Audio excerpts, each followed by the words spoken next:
Hey, it's your buddy Peace and Harmony with you here today. We are focusing in and diving in a little bit more in depth on the nature and expression of the psychopath, the interspecies predator, as was the phrase coined by Dr. Robert Hare, the gentleman who has psychologist who's devoted a lot of his life work to being able to assess and determine and quantify the behavioral aspects, the cognitive aspects and deficits in the psychopath and how they present in everyday waking society. Not just only in, the criminal, but we see also basically like the snakes and soups concept where they're, cloaked in apparently human form, seem to be like your everyday individual, but yet underneath is lurking something that is quite more sinister and devoid of real, I would say, characteristics that make a person a human, and that is the empathy, compassion, consideration, sensitivity, and being able to abide by what is right or wrong, or having natural inclinations to do good, be good, have a good life, things of that nature. And I want to focus in here really in what is the known as really kind of a psychopathic having a double life, a triple life, kind of a persona switching sort of phenomenon. And this basically, I want to call it basically like Thomas Sheridan does, is the persona switching concept, where this person can be one way to one person, one way to another, and really kind of flip switches, flip personas. This person is presenting a mask, a facade, a pathological lie 24/7. For them to be who they are would oftentimes be, I would think, maybe incapable for them to function, because they don't have the same responses and connection to other people that most people do. So they have an inactivity in the fear response part of the brain, which is the amygdala, the area of the brain that has nucleus centers that give people a fear response.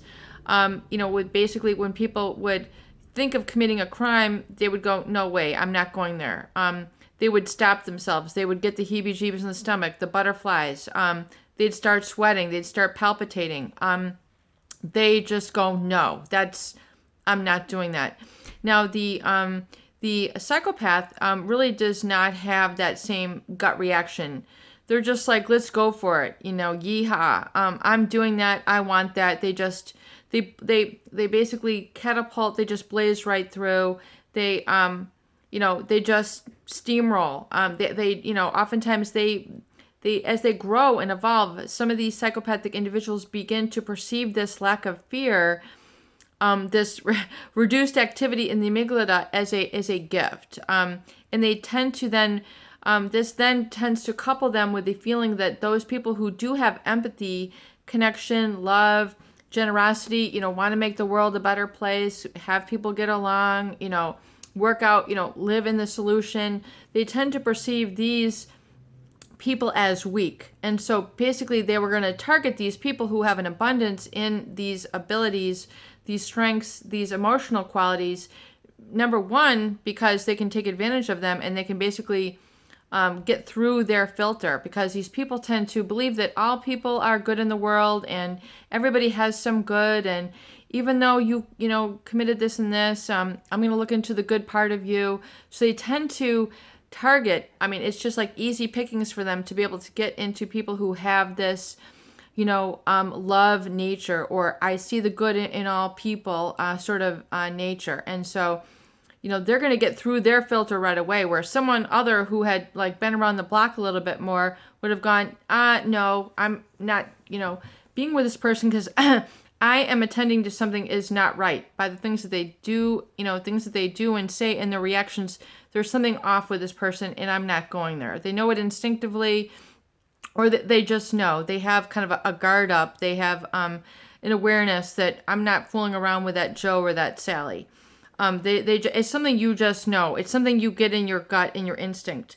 So this sort of switch of persona, this double life, where they're able to simultaneously engage in 2-3 relationships, 2-3 jobs, And this oftentimes is like a complete switch from being one personality to the next. It's almost very much feeling like a switch of personality with these people. If you've ever witnessed it or been around, where they're they can basically contain or embody a different facial expression, a different animation, a different carriage to their body, different vocabulary, different interests.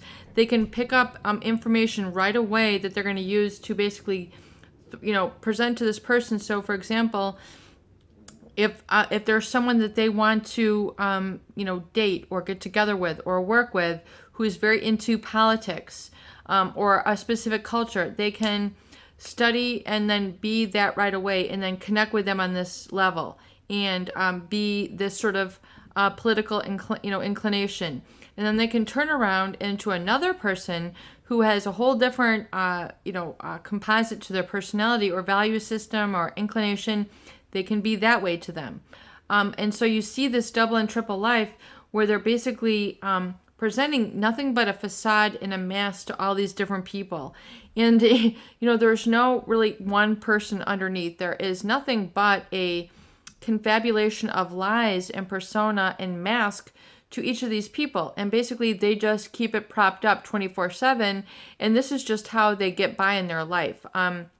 The amygdala, that allows them the reduced activity, and then the dopamine sensitivity, which means they get very roused up, when they want something. So the dopamine, which is the reward system, like, oh, I got something, is very sensitive. So, and this coupled oftentimes, which is thought with a heightened testosterone, which gives them a lack of empathy. They're very risky risk takers, they're going to go for whatever it is. And then you see this high impulsivity, which means they're just doing things, they'll just they're just go and do things that most people would not even think of doing, crossing boundaries, going and talking to specific people, going to specific areas of the company where, they don't belong, just, violating a certain protocol that you see in these people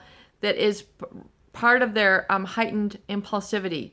And so because they don't really feel this fear, I really do feel that they want to kind of elicit this in others. So this fear response, which they are a deficit of, where they want to kind of, I think, create this, which they don't possess. So where most people would be afraid and say, stop, no, don't do this, and then to see the appearance of fear on your face is something that they get like aroused out of because they don't have that same fear. So they're kind of like, it's kind of like if you're raising a little child and you're like, oh, good morning, and then you see them smile and things like, you're like, that's so cute, and then you look at them looking at life with the new eyes. I think the psychopath kind of looks at creating fear and fooling people in the same way. Like, look at how I'm, look how superior I am to you. Look at all the reactions I am able to get out of you. And isn't that funny? Isn't that cute? Like, they look at people as complete moronic because they have this emotional attachment to people. They're like, why would you, they don't connect to people. Why would you do that? That's so apparently meaningless. Like, and they don't attend to music in the same way. They don't hear music the same way. They don't hear the kind of the lyrics. They don't have the same emotional reaction or resonance with movies and like pictures and songs and poetry and things. And they're like, they just kind of hear kind of they don't see the abstract in things. So for example, they'll just look very objectively and not really get what it stands for. So for example, your national flag, that might mean something to you. To a psychopath, it's just like a sheet in the wind. It doesn't really mean anything. They're just like, they don't have that same abstract connection to emotional kind of higher values. You might call it the spiritual. You might call it the metaphoric. You might call it the sensitive, the empathic, that which you stand for, that which are your values. So that's why it's so easy for them to annihilate boundaries and kind of get you to remove that, because they don't have that same need themselves. So you become kind of on that very horrific wavelength where, nothing seems to have any value anymore. And so if you've encountered this, realize that this is a psychopathic kind of aftermath, that they want you to not resonate with your values, not resonate with your kids, not resonate with your job, not resonate with your future, not, hold true to your boundaries, your values, that which you hold dear, long-term relationships, the real thing, the real deal. Having, harmony, investing in a home together, investing in property. Like they don't, they're able to just like let that go and like move on just without a flinch. And so in the beginning, I think in the idealization, that is what is interesting, and that they don't have that same fear response, or there's something about them that seems so enigmatic and charismatic. And I think what becomes then cryptic, which means like, you would then realize that this person has something very specific about them that is unlike others. So you think, oh, I've just found my one who's so phenomenal and, interesting, yet there's a pathology. And so realize that it's nothing that you have done wrong.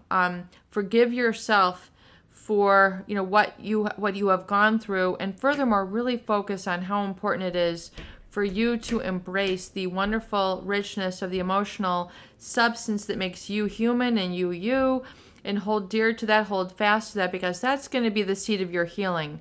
When you really are able to re-love what you love, and get back into the happiness habit of what truly makes you happy, what really truly makes you tick, and be willing to discard in 100% all that is that vile and that you have seen, and realize that belongs to that person. It does not belong to you, but it's hopefully going to help alchemize into a better, stronger you, which knows that you have to protect the good in you and only connect to the good in others once you really are able to determine that is the case. And just don't project your goodness onto others without being careful first. Peace and harmony with you here today. I hope these videos do help you. Please share and please subscribe for more great tools, videos, discussion, and your support.